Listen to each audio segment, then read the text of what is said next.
Hello, everyone. Welcome back to another episode of Signal or Noise. This is episode 48. I'm Charlie Bilello, and with me, as always, Peter Mallouk. Peter, interesting times here. We got a lot to talk about today. We're going to talk about how to invest during a bear market and Signal or Noise capitulation. We had a few signs this week that we haven't seen in a long time, so we'll run through that as well. But first, I have to get your take on yesterday. I've been following the markets closely for over 20 years. One of the craziest days I've ever seen, and I don't think that's an overstatement.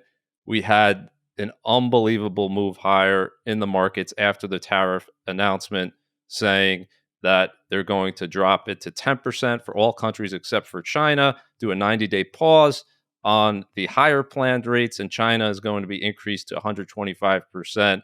And on that news, you had the stock market rip higher, 9.5%, the third biggest move for the S&P 500 to the upside since 1950. Only 2 days in October 2008 or higher. Peter, a lot to talk about here, but we talked about last week a few potential scenarios. What do you think right now in terms of this new announcement? What changes in terms of your outlook here for the tariffs, for the U.S. economy, and for the markets? Well, I mean, we basically laid out three scenarios, and the scenario we said was most likely was, hey, this is all negotiating posture, and we can basically, the markets aren't quite certain. If the markets were certain that this was really going to be a war that was going to go ongoing, it'd be down 40, 50%. If it thought it was a total bluff and everything would be resolved in weeks, it wouldn't go down over this issue. And that what I really thought was, hey, this is all negotiating, and we're going to, as the day we see one agreement with one country, you're going to see an enormous spike. It's very dangerous to market time.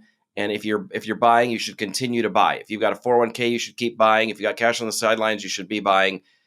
And one of the things we talked about was, well, people say it's riskier because it was self-made, very different than COVID, 9/11, and so on. And I pointed out it's less risky because when the traffic stopped and it's because you put a roadblock in there and you can remove the roadblock, that's less risky than not knowing what's going on. And what we basically saw was the Trump administration didn't remove all the roadblock, but a lot of it. This idea that we're going to have a trade war with every single country on earth is now dead. And basically the Trump administration said, oh, this was just a bluff to see who's serious about trade negotiations. But I really think happened yesterday is the bond market really went in a direction they weren't expecting, much faster than they were expecting. Their whole thought process was to drive down interest rates, and as bonds came due, replace them with lower rates, help control the national debt, this deficit issue that we have. And we don't know yet where the flood of bonds in the market came from or why interest rates spiked, but I'm sure that is what caused him to listen to people. I do think the whole time this was just going to wind up being a negotiation, but I think it happened quicker than expected because of the bond market. For sure, there's been rumors that it was China, Japan selling, or perhaps a hedge fund blowing up in terms of a basis trade. Many different theories. I guess it really doesn't matter. But the point is, the president was definitely influenced by the financial markets. People were telling him, this is too much pain too quickly. You got to do something here. And this is what they did. Now, Peter, the uncertainty isn't removed here, obviously, now, because now we're going to wait for what the actual trade deals are, right? And you still have this situation with China where 125%, China's the third biggest trading partner with the US, so not a small situation there. So that's still an issue. And we have to wait and see, I guess, essentially how these deals are going to shake out. It's still possible that best case scenario that you laid out, that both countries reduce their tariffs, better for the consumer, better for corporations, but we still have that uncertainty at least for 90 days. It probably won't take that long, but how does an investor really handicap this given this huge uncertainty? It really is still up in the air what's actually going to happen. Right. I mean, if we had skipped all of the drama of the last few days and knew nothing about anything with tariffs, and today the Trump administration announced we were going to have a trade war with China and we were going to have negotiations with the EU and Canada, the market would react very negatively. And I think that's why I'm not convinced this is anywhere near over. I think that there's a lot of things that could happen in this 90-day period and that tariffs will be center stage in what drives markets as we learn more and more about what's going to happen. But I do still think the most probable outcome is the United States will wind up in a better position in every single negotiation. So whether it's the EU or Canada or a third world country or China, I think the United States in all instances is going to wind up with better terms than it had before. Now you can argue, was this the way to do it? What's the collateral damage here in terms of international relations with these countries and so on? But it's hard to imagine that the United States, which is importing more than it's exporting, and coming from a much stronger position than, say, like just to pull China as an example, which is fighting a recession and demographic issues and all kinds of things. The United States is just in a strong position. And if there was going to be a trade war, which is just generally not healthy to begin with, but if there was going to be one, this would be the time to have it. Right. So you're essentially saying the US consumer is so powerful and so important to the rest of the world that it would be irrational on their part not to negotiate, not to find a way through this because it's likely to hurt both economies. But given the fact that we're the net importer, it's going to hurt them more than it would hurt us. Right, and this isn't much of a prediction because the EU, China have already said, "Hey, we're willing to come to the table." If you're willing to come to the table, you're willing to make a concession, right? I don't think you come to the table and say nothing is going to change, right? So they've already made these announcements in the last 24 to 48 hours, and so I think we're going to see everyone come to the table, and it'll be interesting to see how these play out. So likely get to a better place. But as far as the timing, we just don't know. The hope is, of course, that the U.S. is not irrational in terms of the deal that it's making, and other countries they're rational and will do what's in their best interest. But we'll have to see what actually happens here because a lot of guessing going on. We don't really know, but that uncertainty, right, coming into it, at least there's a little bit more certainty, and that hence the big move higher. But volatility when it's this high, it usually just doesn't go back to normal right away. Expect these big swings to continue for the foreseeable future until we get some more certainty on this stuff. Okay, let's talk about how to invest during a bear market. And Peter, it briefly earlier this week, the S&P 500 briefly tumbled into, they're calling it dreaded bear market territory. I don't know why. If you're a long-term investor, that's dreaded because it's an opportunity, and we'll talk about that. But let's just talk about the chart here. This is the second fastest bear market, so 20% decline for the S&P 500 in history. Only March 2020 got to that point faster, and you could see here on the chart from the February 19th high, April 7th low, you had a 21% decline for the S&P 500. Now, this is where it's pretty interesting, Peter, because we know a bear market in the U.S. over the last 100 years happens once every 4 years on average. But we actually now have, count them here, 1, 2, 3, 4 bear markets in the last 7 years. So much more frequent than his history would suggest on average, which is important for investors to understand. There's no certainty as far as these averages and when they're going to occur. They could occur at any point in time. That's right. I think that, some bear markets, you blink and they're over. And I think that not all bear markets are created equally. I mean, so bear market for those that, this isn't their thing, is a 20% drop or more in the market. And usually these take months to recover. The average bear market drops 34%. But you have bear markets that are truly, I think, traumatic. 9/11, the tech bubble, 08, 09, and COVID. They're traumatic for one of two reasons. One, they were massive, like 45 to 53% drops, like 9/11, the tech bubble, 08, 09. Or they came with another existential threat, like death, that came with the COVID bear market. The other thing that I think can cause fear is speed. And we saw speed, to your point, Charlie, this time. We saw speed with COVID. We saw speed within 2020. But sometimes they happen so fast, people can't make a mistake. There's just not enough time to make a mistake. And that might have been the case. That might have been the case here. I mean, yes, it was fast, but if you blinked, you missed it. If you were a doctor and you were actually working during the day, you probably don't even know this thing happened if you weren't watching the news. I mean, it just happened so quickly. I don't think it's over. I think we've got a lot more, while we're out of bear market territory now with the tariff wars and everything else. We're far from out of the woods, but definitely all bear markets not created equally. What else is happening at the same time, how steep of a drop, and the speed, all of those things make for very different experiences.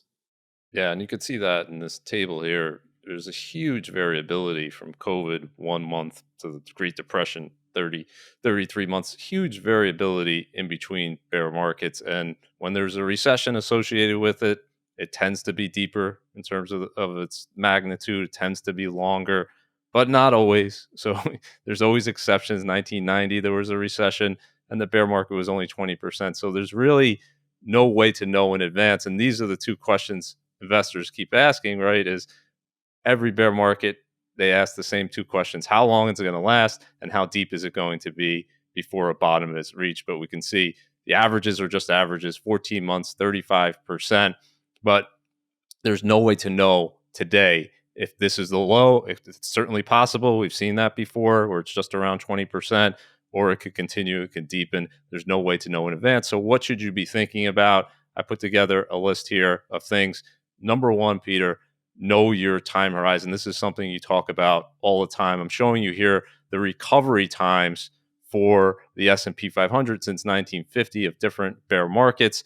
And you can see on average, it takes about 24 months from high to high, 14 months after the low is to get back to a new high. And the average in terms of the percentage gain that you need is 47%. Of course, that depends on the bear market. But if you don't have at least a few years to wait, and perhaps even longer, as we saw during the dot-com bubble, bear market, and the financial crisis, then you shouldn't be highly allocated to equities. That's right. I think like when people are saying, "Oh my God, I'm not going to recover," or "This is a mess," or "Americans are losing," they're going to go broke. I mean, in that bear market, if you have even minimal advice, you should be in great shape. If you're saving, and this doesn't just mean if you're 20, if you're 60 and you're working in your savings, it's a gift. You buy into the weakness. If you're in the savings mode, you want these things to go on longer. If you're retired or near retirement, there should be enough in bonds, particularly short-term bonds, to cover your short-term needs. We don't ever buy bonds because we think they're going to do better than stocks. In fact, we buy them knowing full well they'll likely lag the stock market. They're there to make sure that we're covered no matter what happens. Not necessarily this, anything. Anything can happen at any time. And that's why you need to have never be at the mercy of the market. And so if you're in either of those camps, you should have been completely unfazed by this. If you were at the mercy of the market, it's time to sit down. If you've got an advisor, sit down with an advisor and go, make sure I'm never at the mercy of the market again. Or if you're doing it yourself, start to plan out your investments so that you're never at the mercy of the market again. So you need to have a long time horizon if you're an equity investor. People debate, is it 10 years, is it 20 years? But it definitely is not a year. This definitely could take a year to recover. It could take a few years. We don't know right now, but that shouldn't matter as long as you know what you own and you have enough bonds in your portfolio to cushion that blow and allow you to stick with the stocks. And Peter, for a long time, Peter questioned, why do I need bonds? I think they're learning that once again so far this year. At the low, the S&P 500 was down 15%. Year to date, bonds were up about 2%. Yes. I mean, this is why. I mean, if you never want to own bonds to outperform, you want to own them if you're in a position where you're in a withdrawal mode and you don't want to be at the mercy of the market, or you simply don't like the drama of the market going up and down and you have enough assets to have a lower overall rate of return to have exposure to bonds. But make sure it's one of those reasons. Right. And if we go to number three here, I think this is important. And I love this tweet that you put out, this post you put out. Uh, I think over the weekend, bad investors sell in markets like this. Good investors get nervous but hold. Great investors are completely unfazed. And the best investors get excited about potential opportunities. And really, investors should be looking for opportunities to invest idle cash and to rebalance, shouldn't they? 100%. I think first of all, I don't believe in idle cash ever, right? So if you happen to have 50,000, you go, "Hey, I put it in when the market was down, hooray." To me, the response to that is, why are you sitting on the 50,000? Whenever you have assets, you should deploy them. Just your whole life, as you have assets, you got your emergency reserve covered, you've got your daily needs covered, you should be deploying the assets. We know statistically that you're going to wind up better off if you do that over and over and over again over the course of your life. But what the best investors do is they're unfazed. They know how markets work. They know when that things are going to recover. They know they don't know when they're going to recover. But if they have allocations, stock to bond allocations, they can rebalance into the weakness and take advantage of things that way. Or if you're fortunate enough to be in a situation where you have access to cash in other areas, you start to pull that into the portfolio while you're going through weakness as So let's well. let's talk about that rebalancing situation here, because we had, as we said, stocks down 15% at their lows. This week, bonds were up about 2%. And if you started the year with a 60-40 portfolio, it's down to 55.6, 44.4 between stocks and bonds at the date of the low. And then you have the question, right? Should you go rebalance back to 60-40? Should you go even more than that because take advantage of the volatility and the drawdown and go to 65-35? I think the answer would depend on many different factors, obviously, your time horizon, your risk tolerance, when you started investing. But in terms of the average investor, should they start, let's say this drawdown deepens, so they get ready and start thinking about rebalancing here to potentially help longer term returns? It's not going to be a short term thing. It could be like we saw in 2020, but definitely over the long term, if you rebalance during bear markets, you definitely show an increase in potential returns. Yeah, there's no question that if you rebalance into weakness, that you're going to come out ahead at the end of the cycle. But it's interesting because just because the market's down doesn't mean that there's opportunity. So, I mean, the market really, if you were an investor in, say, a 60-40 portfolio over the last year, you probably wound up with way, way, way more in stocks, right? So, even with the market pullback, there might not be the opportunity to do this. But if depending on when you started in particular, if your stock percentage came down because of the market pullback, what an opportunity to make a shift. And now it might have been too short, a couple of days, but if this continues to be prolonged and those opportunities present themselves, that's the kind of buying you want to do. Yeah, so we're not encouraging, obviously, market timing. This is only for long-term investors. You got 10, 20 years. We're saying stocks are on sale, so take advantage of that. Historically, stocks have done about 10% per year, bonds done about 4%. So if you could increase your allocation to that better performing asset class when it's on sale, it's going to help long-term returns. Okay, let's go to number 4 here. Harvest losses to offset gains and add tax alpha. I know creative planning is very big on this. And Peter, we know the last few years, not a lot of opportunities if you look at just broad market exposure to harvest tax losses. This year so far, obviously a little bit different. Depends again when you started investing. But here I'm showing you a hypothetical where, let's say you invested $20,000. You're the worst market timer in the world. You put it in on February 19th, right at the peak. That 20,000 drops to 16,250 if you invested in the S&P 500 ETF, and you could book a loss there, $3,750 on that day, and immediately put it into another ETF that has 99.99 correlation, meaning they're going to move in a similar fashion, and just buy that other ETF here. I'm showing you large cap ETF from Vanguard VV, which is essentially moves almost 100% of the time with that other ETF. You just put it immediately in there, and now you book that loss. You could use it to offset gains up to 3,000 in terms of your tax return, future gains in the stock market.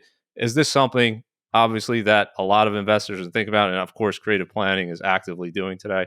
Yeah, I mean, tax loss harvesting is just a gift. If you've got, and some people do this on the individual stock level. Visa goes down, you buy MasterCard, 31 days later, you go back, and some do it at the ETF level. Yep. But either way, you want to take advantage of this when the markets are volatile. It's a big, big opportunity. In an ideal world, the market stays negative for a substantial period of time, and you're able to go through the portfolio and get back to your existing positions at the end of the 31 days. But regardless, someone should be paying attention to this and looking for these opportunities.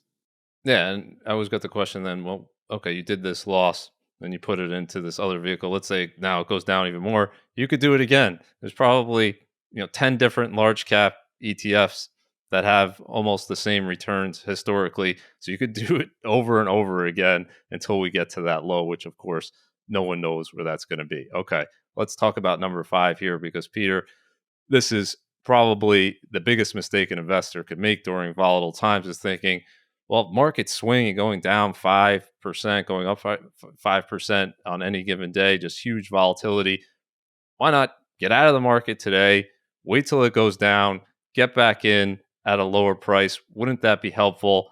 And what I often show these investors is who are thinking about this is volatility goes both ways, and if it oftentimes the worst days in the market. So when you're thinking about, oh, I got to get out, and it's going to keep going down, usually they're followed by strong gains to the upside. We saw that this week, of course, with that enormous third biggest gain since 1950 for the S&P 500. But this is why trying to time the market during volatile periods is very, very tricky, because you might miss the rebound on the upside. Yeah, I think we talked about this on the last thing. I said the issue is whenever the clouds get lifted, the market does not claw itself back 6% a year for the next 20 years, right?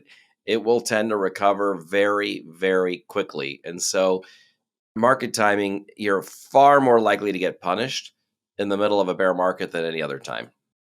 Yeah, and I'm showing you here a table of bear market lows and what the S&P 500 did over the next year. You can see on average 46% gain, so well above, more than four times higher than the average 12-month gain.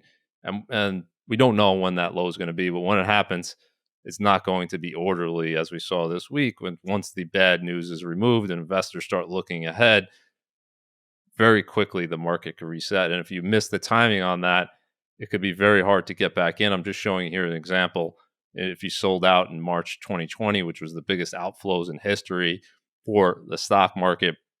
So this is a hypothetical, but many investors did exactly this. If you sold near the lows in 2020, your 10-year return over the last year is only 20%, 1.8% annualized if you didn't get back into the market, versus a buy and hold. Yes, was a lot of volatility along the way, but 194%, 11.4% per year. So this is the real danger, is not that you just get out, it's that you get out and stay out and you miss that recovery. That's right. I think the psychology of this is pretty powerful. When the market is up and has a pullback, everyone has their eye on the value of their portfolio is whatever it was at their peak. And when the market's down, if you go to cash, people are reluctant to go back in unless they see those lows again. And it's kind of the gambler's trap. You wind up making decisions because you're anchored to the wrong prices, and it compounds the mistake you made in the first place of trying to market time in a volatile market. Yeah, and speaking of cash, that's the temptation, right? Cash is very safe. Cash always goes up. So that's a temptation now. I don't want to deal with this volatility. I don't want to deal with this nasty headlines. I don't want to deal with the uncertainty, what's going to happen with tariffs, and is this bear market going to deepen. So I'll just go to cash, and I'll make X percent per year. That's fine. The problem, of course, Peter, is as you go out in time, cash has never beaten the stock market over a 20 or 30-year period. In fact, stock market wins 100% of the time, and the differential between investing in cash versus the stock market, it's going to be enormous. So you have these goals for retirement, for other things 20, 30 years from now, you're unlikely to meet that same level of goals if you're just invested in cash. So yes, in the short run, cash much safer. In the long run, stocks actually the safer bet, especially when we're talking about inflation, which of course is going to happen in the next 20, 30 years. Okay, let's go to number 6 here. Focus on the bright side. And Peter, it's very difficult when you have these different reasons for bear markets. We know the one today. It's not usually this clear cut in terms of the reason for the selling, but this time, tariffs, trade wars, obviously the idea that this is going to cause a global recession right up there. But if you look at the 2022 bear market, it was a totally different reason. It was inflation, rising interest rates, the Russia-Ukraine war. 2020 obviously was COVID, global depression fears. 2018, rising rates, China slowdown. You also had the trade war and tariff issue. And 2011, European debt crisis, U.S. debt downgrade. So the reasons are always different, and it's very difficult during these times to kind of move past that and try to look at the bright side of things. But you put out a post on X, uh, just giving some advice for investors this week. I thought this was the right way to look at it. If you're young, and young, it just doesn't mean 20. If you're still adding to your 401k, your IRA, which is most people probably watching this, you've been given a gift, is what you're saying here, because you're able to buy in at a lower price. And then you end here saying, enjoy your day, ignore the markets, embrace the chaos. This is the exact reason stocks provide better returns over the long run. Yeah, I think that came out over the weekend, and as you and I talked about, we really expected this to run its course. I don't think it's run its course yet. I think there will be plenty of opportunity for people, most likely here in the coming weeks or months. But this is exactly how I tell our clients to look at it. If you're young, you are way, way, way ahead if you're contributing during down markets than a market that is going straight up. You actually don't want strong markets when you're in the contributory phase. And if you're retired or withdrawing, you should not care because you should have an allocation that covers the short run and the long run, with stocks being in the long run bucket. So there really should not be a situation where anyone, I'll say it again, is at the mercy of the market. They should always be able to just look at things and go, hey, this is what I'm going to outperform over the long run. This is why stocks do better. This is the risk some people aren't willing to take, is this volatility, this ride, and smile and move on with your day. Absolutely. Great advice there. If you're watching this, you're thinking about your portfolio, you're worried about the declines, what to do, creative planning. We help a lot of investors with this question. We've been doing a great job over the past week communicating with clients, answering all their questions, really a data driven approach to what's going on. And reach out to us today at creativeplanning.com/Charlie to schedule a free path analysis. We'll take a look at your portfolio, your financial plan, and a creative planning. We're in all 50 states, so we likely have a location right near you. Over 350 billion in assets under management and advisement. We're here to help. Reach out today, creativeplanning.com/Charlie. Okay, Peter, I want to end here with a signal or noise. Very rare that I'm going to say signal, right? You and I probably 99% of the time say this is Right. noise, this is noise. This week, a little bit different because we essentially had a short term crash in the market. So I'm going to run through a few charts here. I want to get your take. First, VIX above 50. I'm showing you a table here. It's very rare to see this for any indicator, but VIX above 50 historically. What has the S&P 500 done over the next 1, 2, 3, 4, 5 years? It closed above 50 this week, and what you see in this table, if you're just listening to this, is green every single time, with returns that are well above the historical averages. This is, of all of the slew of charts you threw on Twitter over the last week, this was the most stunning one. I mean, it surprised me for sure that to see every single time over 1, 2, 3, 4, 5 year periods, green across the board.